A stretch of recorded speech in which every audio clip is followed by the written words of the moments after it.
इस वीडियो में हम नाउन को नंबर के आधार पर पढ़ेंगे। ये रेनन मार्टिन का हमारा टॉपिक है, the noun number. You can find that in that Wren and Martin index. Number के आधार पर नाउन दो प्रकार के होते हैं इंग्लिश ग्रामर में, पहला सिंगुलर और दूसरा प्लूरल। कोई नई बात नहीं है, आप में से ज़्यादातर लोगों ने ये पढ़ ही लिया होगा इतना। और हमारे पास कुछ इसके बेसिक एग्जाम्पल्स हैं: tree and trees, box and boxes, ox and oxen, men and men. ये सारे जो हैं हमारे सिंगुलर और प्लूरल के बेसिक एग्जाम्पल्स हैं। इस वाले टॉपिक में एग्जाम पर्सपेक्टिव से या फिर इंग्लिश स्पीकिंग पर्सपेक्टिव से सिर्फ एक ही चीज़ मैटर करती है कि किसी भी सिंगुलर का प्लूरल बनता कैसे है। तो सबसे पहला तरीका होता है जो कि एकदम बाय डिफ़ॉल्ट तरीका होता है। ज़्यादातर लोग बाय डिफ़ॉल्ट मान लेते हैं कि अगर उसमें कुछ और ऐड नहीं हो रहा है तो उसमें बाय डिफ़ॉल्ट एस ज़रूर ऐड हो रहा होगा और एस ऐड होके वो वहाँ पे सिंगुलर प्लूरल बन जाएगा। उसके यहाँ पे हमारे पास कुछ बहुत ही बेसिक एग्जांपल्स हैं। ज़्यादातर लोगों को ये एग्जांपल्स एकदम पता ही होंगे। बेसिकली सबसे ज़्यादा नाउन इंग्लिश में आपको इसी टाइप के मिलेंगे जिनके पीछे एस जोड़ करके उनका प्लूरल बनाया जा सके, राइट।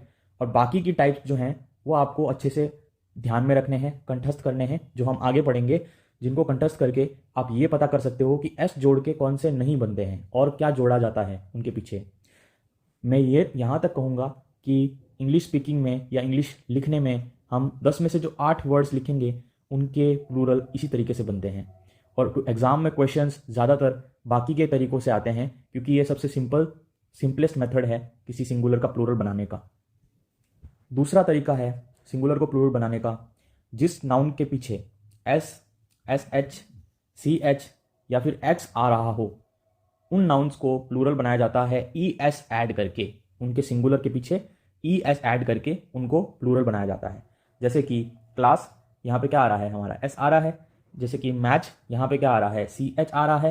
जैसे कि डिश, यहाँ पे क्या आ रहा है हमारा एस एच आ रहा है, राइट। तो इनके पीछे हमने क्या ऐड किया है, ई एस ऐड किया है और ये यहाँ पे हमारे एकदम करेक्ट प्लूरल बन चुके हैं। उसी तरीके से बाकी के एग्जाम्पल्स भी हैं, यहाँ पे यही सेम रूल फॉलो होता है। एक बात याद रखने योग्य है कि इंग्लिश ग्रामर जो है वो एक्सेप्शंस, अपवादों से भरी हुई है। एक्सेप्शंस यानी हिंदी में इनको हम कहते हैं अपवाद, अपवादों से भरी हुई है। लेकिन इन रूल्स को हम कहेंगे थंब रूल्स। थंब रूल्स का मतलब होता है जो रूल्स ज़्यादातर अप्लाई होते हैं। आप इन थंब रूल्स को रिमेंबर करके आप परसेंटेज पे खेल सकते हो कि ज़्यादातर आप जो है सेफ साइड पे रहोगे कि आप सही आंसर कर पाओगे किसी भी क्वेश्चन का। और जो अपवाद होंगे, कुछ अपवाद उनमें हम पढ़ने की इस लेक्चर में कोशिश करेंगे, ठीक है। मूविंग ऑन, इसका नेक्स्ट देखते हैं। ये क्लिपिंग जो है मैंने डायरेक्टली रेनन मार्टिन बुक से ही ले ली है क्योंकि यहाँ पे लिखने का कोई मतलब नहीं था। थर्ड जो टाइप है हमारा वो है ज़्यादातर नाउन्स जो ओ से एंड होती है ना, ज़्यादातर, ये बात ध्यान रखनी है। एक्सेप्शन भी पढ़ लेंगे इस वाले में। ज़्यादातर जो नाउन्स ओ से एंड होती है उनके पीछे आप सिर्फ ई एस ऐड करके आप उनको प्लूरल बना देते हो। जैसे कि buffalo, buffaloes, mango, mangoes, hero, heroes, echo, echoes. Echo यानी जो सराउंड साउंड होती है ना, जो चारों तरफ से आती है, गूंजती आवाज़, आवाज़ गूंजने को कहते हैं एको, राइट। उसी में निग्रो, निग्रो जो होती है वो एक जनजाति होती है अफ्रीका में, तो निग्रो, निग्रोज होता है इसका, राइट। तो ये सारे जो एग्जांपल्स हैं ये मोस्ट लिखा हुआ यहाँ पे, ना कि ऑल। मोस्ट नाउन्स जो होती हैं जो ओ पे एंड होती हैं उनके साथ आप ई एस ऐड करके उनको प्लूरल बनाते हो। अब कुछ ऐसी भी नाउन्स होती हैं, मोस्ट का मतलब हुआ कि कुछ ऐसी भी हैं जिनमें ओ पे एंड होती है लेकिन ई एस नहीं ऐड होता, उनके पीछे एस ऐड होगा। जैसे कि dynamo, dynamos, solo, solos, ratio, ratios, canto, cantos, memento, mementos, quarto, quartos. उसी तरीके से बाकी सारे एग्जांपल्स हैं। यहाँ पे ये वाला जो रूल है वो एक अपवाद वाला रूल है, एक्सेप्शन वाला रूल है। तो आपको एक्सेप्शन वाले कुछ 15-20, आपको 15-20 से 30 जितने आप याद कर सको उसके आगे, तो इतने एटलीस्ट आपको याद रखने हैं जिनके पीछे ई एस नहीं एस ऐड होता है। क्योंकि इन्हीं टाइप के टेक्निकल क्वेश्चंस में गलती होने के चांसेस होते हैं जहाँ पे आप कंफ्यूज हो सकते हो, राइट। और बाकी सारे जो होंगे इनके 15-20-30 के बाद, उनको आप सेफ साइड रख सकते हो कि उनके पीछे ई एस आएगा और वो सिंगुलर से प्लूरल बन जाएंगे। उन नाउन्स की बात यहाँ पे हो रही है सिंपली जिनको ओ से एंड किया जा रहा हो, जैसे कि बफेलो, जैसे कि डायनेमो, ओ से एंड हो रहे हो, उनके पीछे ये वाले 2 रूल्स अप्लाई हैं। इस तरीके से आप इस वाले टाइप के नाउन्स को अप्रोच करोगे एग्जाम। अब हमारा नेक्स्ट रूल है कि जो नाउन्स वाई से एंड होती है ना, उनके पीछे उनके जस्ट और उनके जस्ट पहले एक कॉन्सोनेंट आया हो। कॉन्सोनेंट क्या कहते हैं हिंदी में? हम उसको कहते हैं व्यंजन। वोवल और कॉन्सोनेंट वो तो आप में से ज़्यादातर सबको पता ही होगा। बेसिक है कि बेबी, यहाँ पे बेबी जो है वाई जो है वो हमारा आ रहा है एंड में, और उसके पीछे प्रीसीडेड बाई, प्रीसीडेड का मतलब होता है उसके जस्ट पीछे क्या आ रहा है? Baby, B. तो ये हो गया हमारा व्यंजन। ए ई आई ओ यू को छोड़ के सिंपली बाकी सारे हमारे होते हैं लेटर्स व्यंजन। तो जहाँ पे वाई पे एंड हो रहा हो नाउन और उसके जस्ट पीछे व्यंजन आ रहा हो, उनके पीछे आई लग के वाई की जगह पे वाई को रिप्लेस कर देते हैं हम, वाई को रिप्लेस कर देते हैं आई से, और उसके जस्ट पीछे ई एस लग जाता है, यानी कि वाई हट के आई ई एस आ जाता है और वो प्लूरल बन जाता है। जैसे कि लेडी का लेडीज, बेबी का बेबीज, आर्मी का आर्मीज, और ये सारे एग्जाम्पल्स हैं। इसी तरीके से आपको सो ऑन करके बहुत सारे एग्जाम्पल्स आपको देखने को मिलेंगे। आपको ज़्यादातर ये जो है रूल, मुझे इसमें अपवाद नहीं मिले हैं पर्सनली इस वीडियो की रिसर्च करते टाइम, तो इसमें अपवाद सेफ साइड मान के चलो कि नहीं ही होंगे। अगर कुछ होंगे तो वो आपको पर्टिकुलरली पढ़ने पड़ेंगे। नेक्स्ट जो हमारा रूल है वो है जो नाउन्स एफ या एफ ई से एंड हो रही हो, वो नाउन्स में प्लूरल बनाते टाइम एफ और एफ ई को वी से रिप्लेस कर दिया जाता है। एफ और एफ ई को वी से रिप्लेस कर दिया जाता है और उनके पीछे वी ई एस ऐड हो जाता है। एफ और एफ ई की जगह पर, एफ या एफ ई जो होगा उनकी जगह पर हम क्या कर देंगे? वी ई एस ऐड कर देंगे। उसके ये सारे एग्जाम्पल्स हमारे पास, एक फेमस वाइफ का वाइब्स हो जाता है, राइट? वाइब्स कभी भी नहीं होता वाइब्स, ठीक है?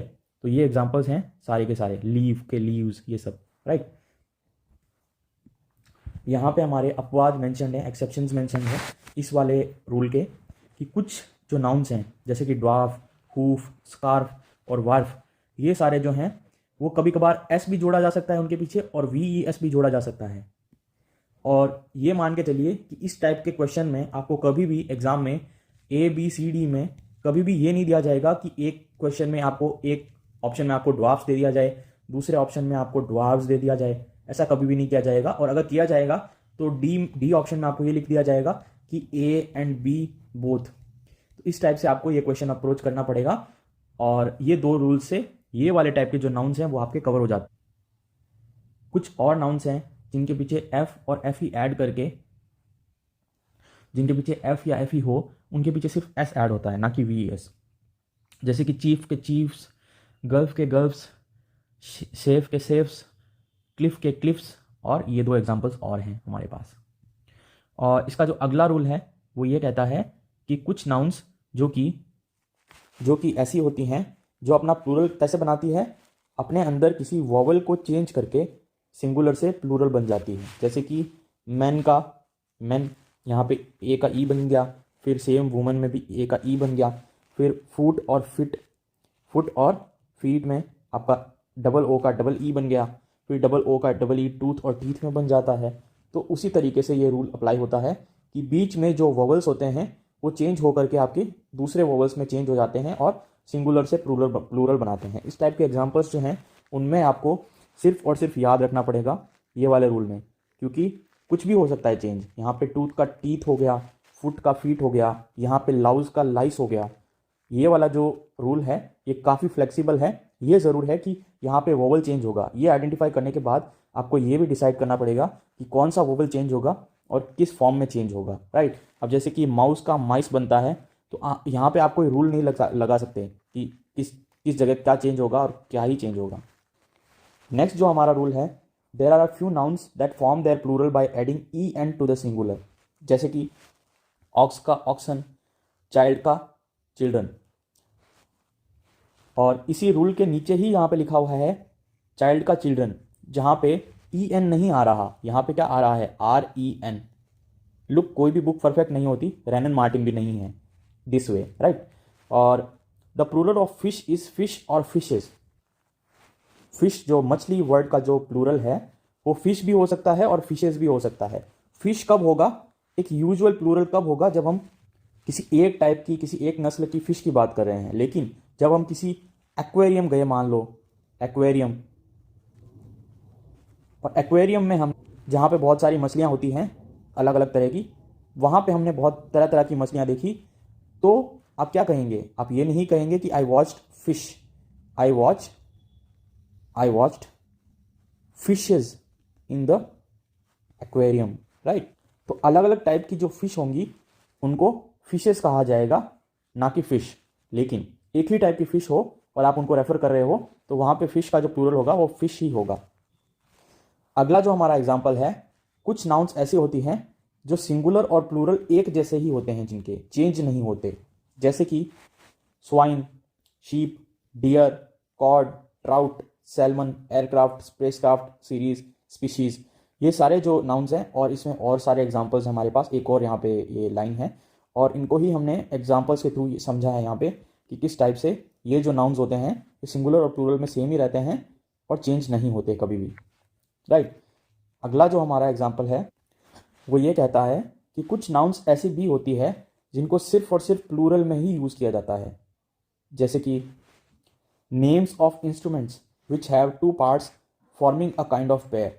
कुछ इंस्ट्रूमेंट्स ऐसे होते हैं जो कि दो भागों में होते हैं, यूजुअली ही वो दो भागों में होते हैं और दो भाग मिला करके वो जो वाद्य यंत्र होता है, इंस्ट्रूमेंट होता है, वो बनता है, जैसे कि बेलोज, सीशर्स, टोंग्स, पीसर्स। अरे यार, बेग पार्डन, इस वाले जो एग्जाम्पल में है यहाँ पे वाद्य यंत्र नहीं है, यहाँ पे क्या है, इंस्ट्रूमेंट्स का मतलब हुआ औजार, यहाँ पे औजार हुआ ना कि वाद्य यंत्र, राइट? तो कुछ वाद्य यंत्र होते हैं जो कि पेयर्स में यूज़ होते हैं, इसलिए उनको कभी भी सिंगुलर में यूज़ नहीं किया जाता, प्लूरल में ही यूज़ किया जाता है, जैसे कि सीसर्स, टोंग्स, पिंसर्स, स्पेक्टेकल्स। ये वर्ड्स भी थोड़े से डिफिकल्ट हैं। यहाँ पे बेलोस जो है उसका अर्थ होता है धौंकनी। धौंकनी जो होता है वो फूंक मारने के लिए यूज़ होता है, किसी आग को बुझाने के लिए। ऐसा एक कोई इंस्ट्रूमेंट होता है जिससे आग बुझाई जाती है। सीसर्स कैंची को कहते हैं, उसी तरीके से टोंग्स कहते हैं चिमटे को, जिसको रोटियां बनाने के लिए यूज़ किया जाता है। तो मैं ये ट्राई करूँगा कि कुछ टाइम में वोकेबलरी सीरीज भी स्टार्ट करूँ, राइट? तो उसमें मैं जितने भी वोकेबलरी के डिफिकल्ट वर्ड्स होंगे उनको मैं अलग से मेंशन करूँगा, क्योंकि इस टाइप के लेक्चर में बहुत बड़ा हो जाएगा इस टाइप के बहुत सारे एग्जांपल्स को बताने के लिए, वोकेबलरी को भी कवर करने के लिए उनकी अलग सीरीज़ में बनाऊँगा। उसमें मैं कई सारे तरह के वर्ड्स को डेली कवर करता रहूँगा। दूसरा जो है, names of certain articles of dress, जैसे कि ट्राउजर्स, ड्रॉवर्स, ब्रीचेस, जीन्स। ये सारे एग्जांपल्स हमारे पास जिनको हमेशा प्लूरल में ही लिखा जाता है, कभी उनका कोई सिंगुलर नहीं होता। कुछ other nouns, certain other nouns as, ये सारे जो नाउन्स हैं इनको भी जो है हमेशा प्लूरल में लिखा जाता है, राइट? सिंगुलर इनका नहीं होता। कुछ नाउन ऐसी होती हैं जो ओरिजिनली सिंगुलर थी लेकिन आजकल उनको जनरली प्लूरल में यूज़ किया जाता है, जैसे कि ये सारे एग्जांपल्स हैं, आर्म्स, रिचेस एंड ईव्स।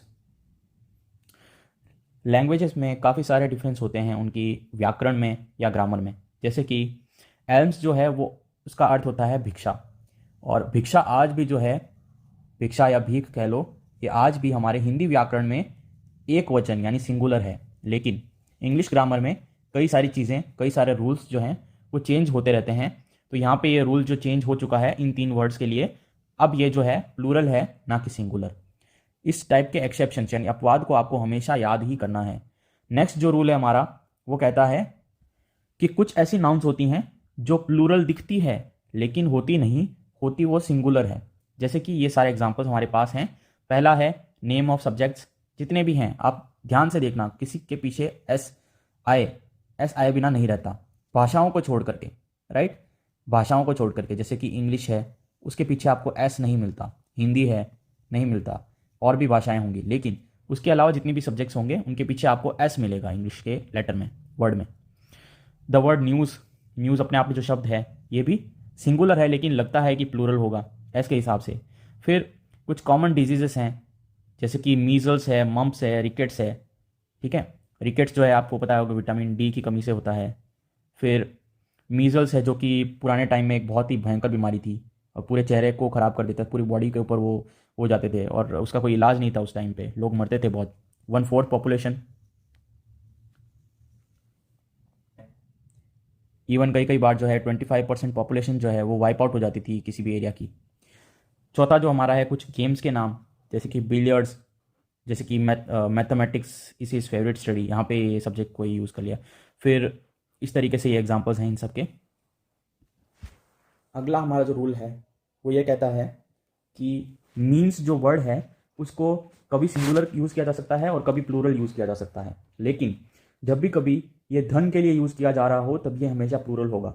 अब सिंगुलर का एग्जांपल है दिस मीन्स, दैट मीन्स, इसका मतलब है कि इस टाइप से। लेकिन जब भी धन के लिए यूज़ किया जा रहा हो, धन के लिए कैसे, he succeeded by this means in passing the examination, उसने इस तरीके से एग्जाम को पास किया। यहां पे जो है सिंगुलर ही है यहां पे, लेकिन his means are small but he has incurred no debt. उसके जो कमाने के जो जरिए हैं, मीन्स का अर्थ यहां पे क्या होगा, आजीविका। हिंदी में इसका अर्थ होगा आजीविका। धन कमाने के उसके जो तरीके हैं वो काफी छोटे हैं, वो काफी कम कमाता है, लेकिन he has incurred no debt, फिर भी उसके पास कोई उसके ऊपर ऋण नहीं है। ठीक है। अगला जो हमारा नाउन्स है, कुछ कलेक्टिव नाउन्स जो कि सिंगुलर दिखते हैं लेकिन हमेशा प्लूरल होते हैं, जैसे कि पोल्ट्री, जैसे कि cattle, vermin, people, gantry. Poultry जो होता है वो मुर्गियां होती है, किसी भी मुर्गी पालन करने वाले की फार्म हाउस पे उसके पोल्ट्री फार्म के ऊपर जो पोल्ट्री होती है उसको पोल्ट्री वर्ड से यूज़ करते हैं। दिखता है कि ये सिंगुलर है लेकिन सिंगुलर नहीं है। कलेक्टिवली जो सारी मुर्गियां होगी उसके पास, उनको पोल्ट्री कहा जाएगा। फिर कैटल जो है, किसी भी गौशाला में जितनी गायें होंगी उनको कह दिया जाएगा कि ये कैटल है। दिखने में ये कैटल बर्ड जो है सिंगुलर दिखता है लेकिन प्लूरल है। उसी तरीके से वर्मिंग, पीपल और गेंट्री, ये सारे वर्ड्स हैं। उसके अलावा भी दर्जनों ऐसे और वर्ड्स हो सकते हैं जिनको आपको टाइम जाने के साथ साथ आपको याद करना पड़ेगा। वर्मिंग जो है उसका अर्थ होता है कीड़ा, कीड़ा नहीं कीड़े। ठीक है। अभी इन सब के एग्जांपल्स भी देख लेते हैं। दीज पोल्ट्री आर माइन, ये जो पोल्ट्री है वो मेरी है। आर है ना, इसलिए ये क्या है, प्लूरल है। इज होता तो हमने क्या मीनिंग लिया होता, सिंगुलर का मीनिंग लिया होता, right. Whose are these cattle, right. इसी तरीके से ये सारे जो एग्जांपल्स हैं वो ये शो करते हैं कि ये जो सारे वर्ड्स हैं दिखने में सिंगुलर होते हैं लेकिन कलेक्टिव नाउन्स हैं, और कलेक्टिव नाउन्स कभी भी सिंगुलर होता ही नहीं है, वो प्लूरल होता है। क्योंकि कलेक्टिव का मतलब ही क्या होता है, जो हमने पिछले लेक्चर में पढ़ा था कि कुछ समूह को एक वर्ड से आइडेंटिफाई किया जाए, एक वर्ड से उसको दर्शाया जाए। यहां पे एक एक्सेप्शन दे रखी है, as a common noun people means a nation and is used in both singular and plural. People यानी लोग जो शब्द हैं वो सिंगुलर और प्लूरल दोनों हो सकता है। कैसे, the Japanese are a hard working people, यहां पे कैसे यूज किया गया है इसको, प्लूरल की तरह है।